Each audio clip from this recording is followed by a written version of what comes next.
Hey guys আসসালামু আলাইকুম, কি অবস্থা, কেমন আছেন? আশা করি আপনারা অনেক ভালো আছেন। সো গাইস আল্লাহর রহমতে আমি ভালো আছি। আজকের এই ভিডিওটার মাধ্যমে জানতে পারবেন যে ফটো কিভাবে ব্যাকগ্রাউন্ড ডিএসএলআর করবেন। গাইস সোশ্যাল মিডিয়াতে দেখবেন অনেক কিন্তু অ্যাপস আছে, কিন্তু ব্যাকগ্রাউন্ড ডিএসএলআর করতে গেলে আমাদের ফটোগুলো ফেটে যায়। তো গাইস আজকে আমরা একটা অ্যাপসের সাথে পরিচয় করে দেবো। ওই অ্যাপসে দিয়ে ফটো কিন্তু ব্যাকগ্রাউন্ড ডিএসএলআর করলে আপনার ফটো কোনো ফাটবে না, কোনো কনভার্ট হবে না।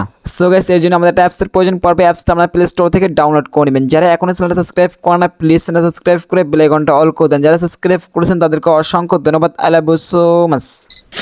ওয়েল গাইস, প্রথমে আপনারা প্লে স্টোর চলে যাবেন, যার পর এই অ্যাপসটা আপনারা ডাউনলোড করে নেবেন। এখন হচ্ছে আমরা ওপেনে ক্লিক করব, এখান থেকে টোট করবেন, এখান থেকে ব্যালারে ক্লিক করবেন, দেন এখান থেকে গ্যালারি থেকে যে কোনো একটা পিকচার সিলেক্ট করবেন, দেন এখান থেকে টোট করবেন।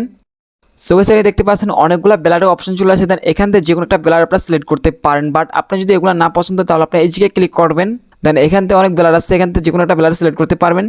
দেওয়ার পর এখান থেকে একটু কমিয়ে দিতেছি আমরা। দেওয়ার পর আমরা যেটা করবো, এখান থেকে কিন্তু অনেক সময় আমাদের ফটো কিন্তু ব্যাকগ্রাউন্ড ডিএসএলআর করতে গেলে কিন্তু আমাদের অনেক সময় কিন্তু অনেক জায়গা হয় না। তার জন্য আমরা যেটা করবো, এখন হচ্ছে এই জায়গায় ক্লিক করবেন।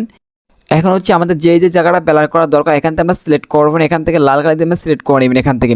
দেওয়ার পর যেটা করবো, এখান থেকে আমরা উপর টিক মানে ক্লিক করে দিবেন। সিলেক্ট করার পর আমরা উপর টিক মানে ক্লিক করে দিবেন। এখন হচ্ছে আমি এই জায়গায় ক্লিক করবেন, দেন এখান থেকে যে কোনো একটা পিকচার উপরে ক্লিক করবেন, দেন এই রকমই দিতেছি। দেওয়ার আমরা উপরে এই জায়গায় ক্লিক করবেন। সো গাইস আমরা পিকটা সেভ করতাম, এই জায়গায় ক্লিক করে দিবেন। সো গাইস এটাই হচ্ছে ছোট্ট একটা ইন্টারেস্টিং ভিডিও। সো ভিডিওটা কেমন হয়েছে প্লিজ কমেন্টে জানাবেন। দেখাবে নেক্সট কোনো ভিডিওতে। গুড বাই, টাটা, আল্লাহ হাফেজ, বাই, টেক কেয়ার।